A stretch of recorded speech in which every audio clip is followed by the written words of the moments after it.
pessoal, bem-vindo a mais um vídeo aqui no meu canal, Gisele Ferreira. E hoje eu tô aqui para fazer uma resenha de um livro para vocês que tem muito tempo que eu tô lendo. Ele tá sendo um objeto de trabalho acadêmico, é o Rota 66, tá aqui, olha, todo marcadinho, inclusive várias marcações que eu fiz, porque eu irei utilizar ele num trabalho acadêmico lá que eu tenho que apresentar na faculdade.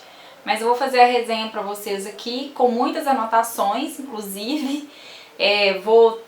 Fiz uma resenha aqui, mas uma resenha bem grande, tá vendo? Olha, deu várias páginas.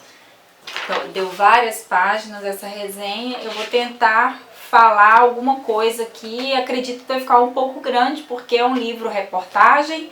E para quem não sabe, o livro-reportagem de Caco Barcelos, o Rota 66, é um livro denúncia. A pesquisa do Caco Barcelos durou 20 anos, ele começou a fazer essa pesquisa na década de 70 e somente em 1992 ele começou a escrever o livro dele. Este livro aqui ele demorou 11 anos para poder escrever e somente em 2003 ele lançou o livro reportagem. O Rota 66, ele conta a história da polícia que mata. Tá? Se passa todo em São Paulo. O jornalista, o Caco Barcelos, ele chega em São Paulo em 1975. Ele escolhe um lugar para morar, que é o bairro da Consolação, num apartamento bem próximo ao IML. E aí ele se pressiona com várias pessoas que estão ali diariamente.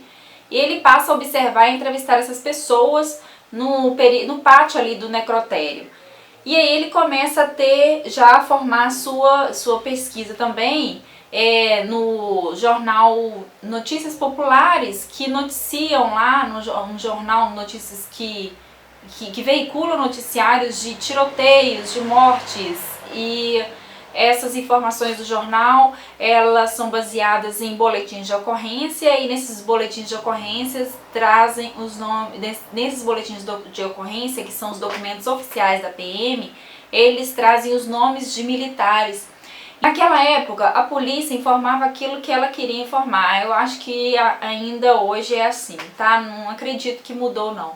E o Caco Barcelos, ele precisava de mais dados, mais informações. Para ele, aquele boletim de ocorrência ali não bastava. Na época, na verdade, a Rota foi criada em 1970, só que ela tinha uma única e exclusiva função: reprimir as ações guerrilheiras de assalto a banco. Não tinha mais nenhuma outra função além dessa.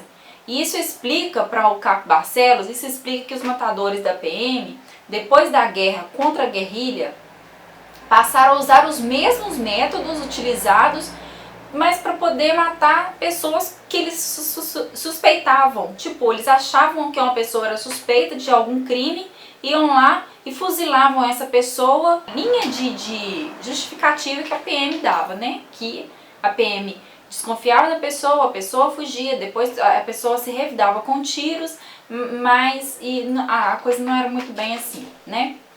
Então, o Caco diz também que fica claro que os PMs copiam o método brutal da repressão, o fuzilamento, além de agir espontaneamente a partir de uma simples desconfiança. Era só desconfiar de uma pessoa que eles estavam lá fuzilando.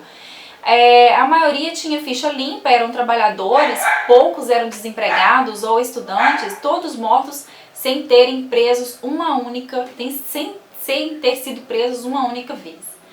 O caso que chamou a atenção é o caso do cachorro. Teremos a participação do cachorro do vizinho. O caso que levou a escrever o Rota 66, ele foi uma exceção de todos os outros mortos, simplesmente porque os 3 rapazes mortos eram moradores de um bairro nobre de São Paulo, de famílias elitizadas, de famílias que tinham poder aquisitivo bom. Então, o Caco Barcelos, ele começa o livro contando essa história de 3 rapazes da classe alta que fugiram da PM em um carro, um Fusca, né? Os rapazes fugiram no Fusca, a Rota foi atrás e os rapazes morreram covardemente a tiros, fuzilados.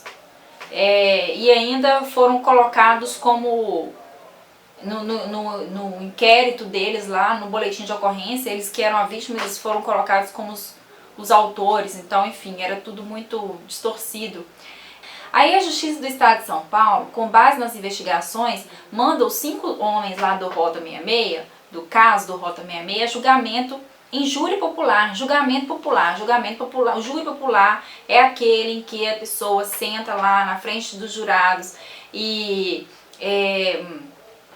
o promotor fala, o defensor fala. Só que nessa época, todos eles foram denunciados por homicídio simples. Só que nessa época o Supremo Tribunal Federal considerou o Fórum Civil, né, que é a nossa justiça comum, incompetente para o julgamento dos policiais. Entendeu que eles deveriam ser então julgados na justiça militar.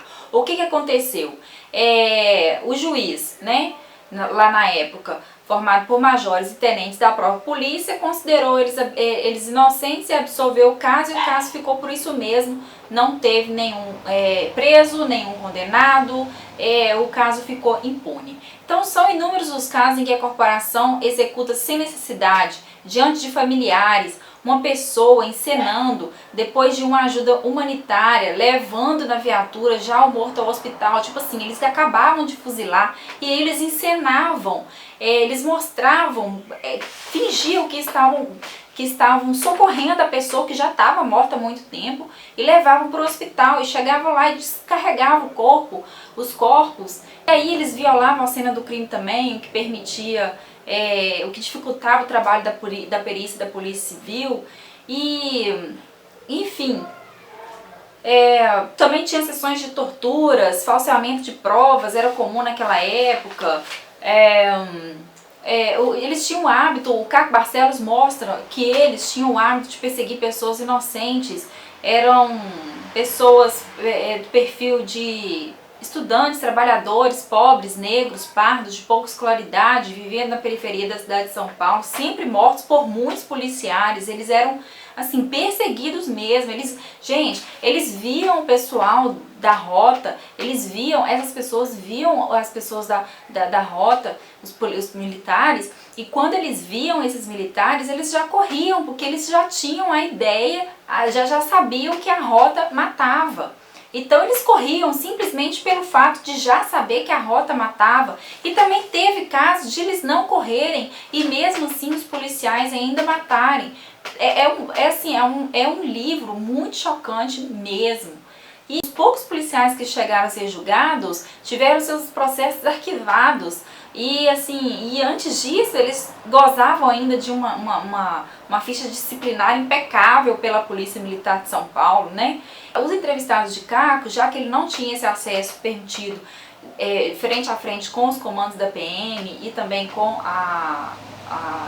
nenhum poder judiciário, ele fazia entrevista com os parentes das vítimas, e a única versão que ele tinha era contrária da Polícia Militar, era dos parentes das vítimas, né? E aí o Caco, ele queria saber mais, ele queria saber também a identificação dessas vítimas, que muitas delas não tinham identificação. O que ele passou a fazer? Ele começou a viver praticamente no IML, junto com alguns estudantes de jornalismo, e aí eles analisavam os documentos que chegavam no IML por meio da delegacia civil, que dava a liberação do corpo do local do acidente. O que ele queria nesses documentos? O que ele conseguiu nesses documentos?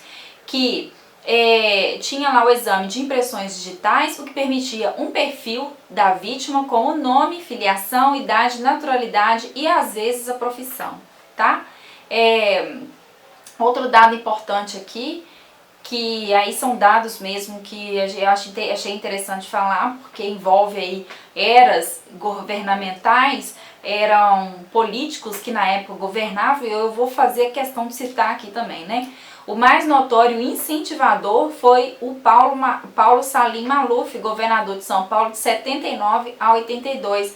Naquela época, os policiais chegaram a matar quase 300 pessoas por ano, sempre absolvidos pela Auditoria Militar, que é a Justiça Militar. Entre 83 e 86, o então governador Franco Montoura tomou algumas medidas no sentido de acabar com os fuzilamentos e punir os policiais mais arbitrários, mas não teve resultado. Em 1985, eles chegaram a matar 580 pessoas por ano. No governo seguinte de Orestes Quercia, os números das vítimas continuaram altos. A partir de 1990, a rota aumentou seu efetivo e claro que a violência atingiu mais de 1.000 suspeitos em 91 e em 92, entre janeiro e maio, quase 4 pessoas morriam por dia, já no governo de Luiz Antônio Fleury Filho. E então aí nós temos aí esses governadores políticos que ainda fazem parte aí do nosso cenário. Então tá aí para vocês uma informação que eu achei bacana aqui declarar. Então, o Caco chegou à seguinte conclusão do perfil das vítimas: homem jovem, 20 anos, negro ou pardo, imigrante baiano, trabalhador sem especialização, renda inferior a $100 mensais. O Caco, ele teve esse cuidado de colocar na época tudo que era valores de moeda, ele colocava sempre em dólares. Por quê? Por que ele fez isso? Porque ele já sabia que esse livro, ele lido futuramente, a pessoa saberia mais ou menos o quanto que a pessoa ganhava naquela época, né? Se a gente inverter o dólar na nossa moeda, a gente vai saber mais ou menos quanto que aquelas pessoas ganhavam naquela época. Então ele teve esse cuidado de colocar todos os valores de moedas em dólares. Eram também moradores da periferia da cidade, baixa instrução, primeiro grau incompleto, exceto no caso do Rota 66, tá? No qual os PMs se enganaram.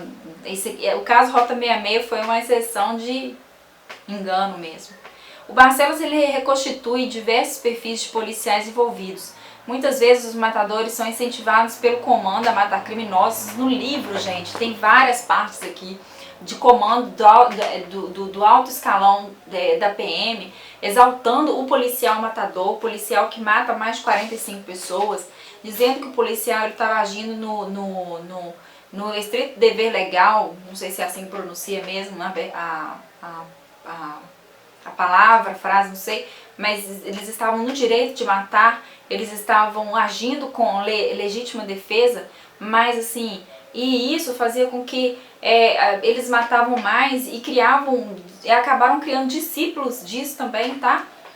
Não eram só eles não, eles acabavam, tinha uma elite deles que matavam mais, mas tinha os outros policiais militares também, que acabavam seguindo a mesma linha por causa disso, porque o comando maior da PM justificava que o policial estava agindo na legítima defesa dele.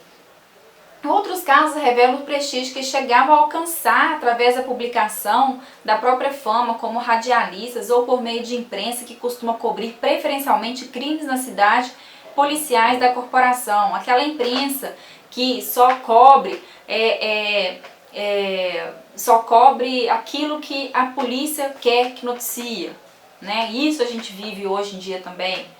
Há outros casos de excessiva e cinematográfica demonstração de herói contra criminosos. Eles faziam cenas assim espetaculosas que acho que só em Hollywood que seria capaz de parear aí, não sei dizer. Assim, o livro me deixou tão estonteante, mexeu tanto comigo que às vezes assim eu começo a falar e às vezes me causa uma certa irritação. Mas vamos lá. A conclusão do autor é a seguinte, que desde a criação da Polícia Militar de 1970 até 1992, comandantes da PM, secretários de Estado e governadores garantem que os tiroteios são legítimos e que os mortos são bandidos, criminosos dos mais violentos, assassinos, estupradores. Só que na pesquisa do Caco Barcelos, a minoria era assassinos e estupradores. Então, eles usavam essa justificativa de que os mortos eram perigosíssimos, que os bandidos, que eles matavam bandidos perigosíssimos para a sociedade. Enfim, eles faziam de tudo, menos prender a pessoa, que era a função da polícia, que é a função da polícia. Então eles matavam mesmo sem dó, sem piedade, na frente de filhos, na frente de mulheres, na frente de mães. Eles matavam na frente das pessoas, eles faziam disso um palco de fuzilamento. Recomendo esse livro aqui, tá? Recomendo ele de todas as formas, para vocês terem a ideia do que foi a polícia naquela época. E eu tive o privilégio de entrevistar o Caco Barcelos e eu perguntei para ele se melhorou ou se piorou. Infelizmente ele disse que piorou. Então, leiam esse livro aqui que vocês vão ter mais ou menos a ideia do que aconteceu naquela época e talvez possam trazer uma reflexão para o presente de hoje, quem sabe fazer uma análise aí para o futuro e a gente tentar mudar ainda isso, né? Porque a gente ainda vê casos de policiais que matam. Existem, claro, aqueles policiais que estão aí para reprimir o crime, que trabalham que fazem seu trabalho de competência, mas ainda a gente vê que existem ainda policiais que estão com aquele pensamento daquela época de fazer justiça, o que não seria essa justiça que a gente pensa, que a gente imagina, que a gente conhece. Então, eu fiquei muito impressionada com os relatos do Caco. São relatos muito minuciosos que ele contou mesmo, sabe? Isso tudo extraído dos parentes das vítimas. Então eu imagino o sentimento dele, que ele teve quando ele colhia esses depoimentos, quando ele colhia esses relatos. Eu imagino que tenha sido doloroso. Ele mesmo confessou para mim que não possui fontes dentro da polícia militar, não possui fontes dentro da polícia civil e que as fontes dele são as pessoas injustiçadas, são as pessoas que foram vítimas dessa injustiça e que infelizmente ainda são.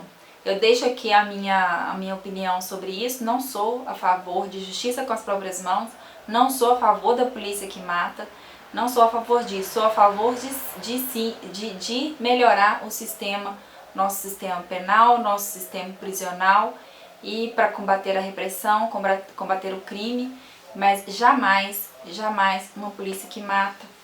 Não, isso não. Então, pessoal, eu espero que vocês tenham gostado da resenha do Rota 66. Ela também vai estar lá no meu blog eramavescomgisele.blogspot.com. Vão lá e confiram. E também no meu canal, não esqueça de dar um joinha, porque ajuda na divulgação. E vamos aí, espero que vocês também compartilhem ideias comigo, que compartilhem informações, ideias e compartilhem opiniões, na verdade, que eu queria falar. Então é isso. E sobre a entrevista que eu fiz com o Caco Barcelos, ela foi filmada, ela está filmada, porque faz parte do meu trabalho acadêmico. E na época que eu fiz a filmagem com ele, ele pediu para não colocar no YouTube. Mas, mesmo assim, eu pedi a ele autorização para colocar e eu estou aguardando a autorização dele. Se ele não deixar, infelizmente, vai ficar faltando essa parte, porque ele foi muito gentil em me dar uma entrevista e eu não quero perder essa fonte, né? E é assim que jornalista deve pensar. Então, mas espero que ele deixe eu colocar e aí vocês vão ver que bacana. Ele é uma pessoa super simples, eu adorei entrevistar, não tive assim, não fiquei com vergonha nenhuma, sabe? Não me intimidei com ele porque ele é um jornalista global. Não, de forma nenhuma, ele é muito simples. Ele também me entrevistou em uma ocasião que ele precisava. Espero que ele deixe, né? Mas se não deixar, vamos respeitar, tá bom? Então é isso. Um beijo pra vocês, fiquem com Deus e até a próxima!